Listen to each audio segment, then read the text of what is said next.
Hey friends, and welcome. In this video, I'd like to share my top 5 tips for funding your master's abroad. If you are new here, my name is Daria, and I am a Russian lawyer currently doing a PhD in Florence, Italy. A few years ago, I've done a master's at Harvard Law School in the US, and since then, I've been freelancing and helping other people apply to universities of their dreams. I know that many people struggle with funding their masters abroad, and it's incredibly hard to finance something as expensive as a master's degree. So I hope that this video will help you overcome whatever obstacles you face in funding your masters and maximize your chances for success. Let's dive right in. Tip number 1, start as early as you can.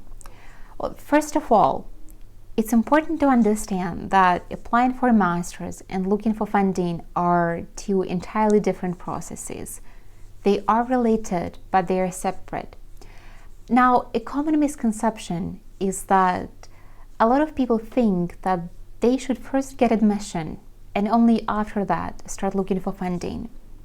No admission, no need to get funding. Sounds logical, right? Well, when I was applying for a master's, I definitely thought that way too. I had zero confidence in myself, and I was so unsure about the strength of my profile that the idea of looking for funding before getting admitted to the program, it just felt preposterous to me. Besides, what if I don't get admission? Then this whole search for funding would be just a waste of time. So if you feel this way, that's fine. I've been there too. But there is a problem with this approach, which is not all master programs are created equal. Not money-wise anyway. The funding that's going to be available to you will vary significantly depending on a number of factors, such as your country of destination and country of origin, your nationality, your race, your gender, your age, your ethnicity. So with all these parameters in place, what you first need to understand is what's available to you in terms of funding, and on this basis start looking for programs. So if you rely primarily on scholarships, I strongly advise you to start early as you can. Ideally, you should start looking for funding already when or before choosing a program. If you start your research as early as you can, you will be able to understand what's available to you in terms of funding, but also what programs are funded better than others. Starting this process early also helps you plan your applications better, because a lot of scholarship programs close their applications quite early, sometimes even earlier than admissions. For instance, Chevening, the scholarship program of the British government, usually closes their applications by November, while most British universities accept applications until December or even January. The same goes for Fulbright, which is the scholarship program of the American government, or the German Academic Exchange Office. So you see, if you wait until you get admission, you will miss out on a lot of scholarship opportunities that would otherwise be available to you. Starting early gives you a head start on the applications process because it helps you make informed choices. It also teaches you to evaluate your options realistically. Tip number 2, apply for as many scholarships as you can and eligible for. I know scholarship applications can be daunting, but they pay off. Trust me. I know people who apply for up to 60 scholarships and they funded the entire 4 years of college in the United States. Now, a problem with scholarships is that they can have pretty narrow eligibility requirements concerning your nationality or your race, gender, ethnicity, age, country of origin and destination, and stuff like that. And of course, there is nothing you can do about requirements such as your nationality. But there is still a couple of things you can do to negotiate your way through a scholarship. Well, first of all, if you see a scholarship that you could potentially fit in, but you don't check all of the boxes, try it anyway. Don't discard the scholarship right away, and try interpreting eligibility criteria inclusively rather than exclusively. Reach out to whoever administers the scholarship and ask. Explain your situation and ask if they can make an exception for you. I definitely had to negotiate my way through a scholarship.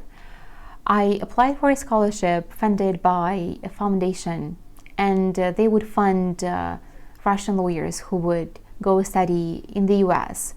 And the thing was that they didn't fund students at any university. They had a list of universities with whom they had partnerships, and Harvard just wasn't one of them. And I decided to apply anyway, and they looked at my application and they said, well, we actually would be happy to make an exception for you. So that may work with other scholarships as well. So you never know until you try. Another thing you can do is you can ask yourself, like, what can you do to become eligible for a scholarship in the time that you have left until the application deadline. For instance, if a scholarship requires you to have a certain skill, like a scholarship for aspiring rovers, why not ask yourself, I know it sounds crazy, but ask yourself, why not start rowing? Maybe you'll even like it, and you will have a cute line on your resume. So I know it's not always possible, but wherever possible, try to interpret eligibility criteria inclusively rather than exclusively. Sometimes it does pay off. Tip number 3, source information for your connections. Talk to people, talk to family, friends, colleagues. Tell them you are looking for options to fund your study abroad and ask for information. Sometimes all you need to do is just ask. When I was looking for funding, I interviewed all of my friends and friends' friends and friends' friends who did their masters abroad. I posted on social media and in alumni networks. I made sure that I didn't miss a single piece of information, and I got a lot of valuable advice. Also, don't forget to reach out to your employer. Sometimes employers may agree to fund your study or give you a loan at a rate that would be much more favorable than you would get in a bank. I know people who actually managed to get their offers from employers or even colleagues, so it never hurts to ask. Tip number 4, try not so obvious resources. Try approaching NGOs, companies, and individuals who fund educational projects, even if these projects are not directly in your field of study. For instance, a friend of mine secured funding for her Master of Laws from a venture capital firm that usually funded only MBAs. She just reached out and sent in her application and asked whether they would be willing to fund her, and they said yes. Tip number 5, crowdfund the rest. When you exhaust all conventional remedies, try crowdfunding. I know, it's highly uncommon to raise money for something as you are studying abroad, but people do this. I did this because sometimes it's really the only option that's left, and if done properly, it can be successful. When I was looking to fund my master's in the US, I simply ran out of options and Google search queries. So I decided to search, what do people do when they don't have full scholarship or wealthy parents? And I came across a story about a British girl who managed to raise money for her entire tuition and living expenses at Oxford. And after that, I ran across other stories about people who raised money for their education. And I hesitated for a while, but in the end I decided to try, because I really didn't have anything to lose. And if the crowdfunding campaign failed, I would at least be able to tell myself that, well, I've tried everything, I've exhausted all the remedies I have.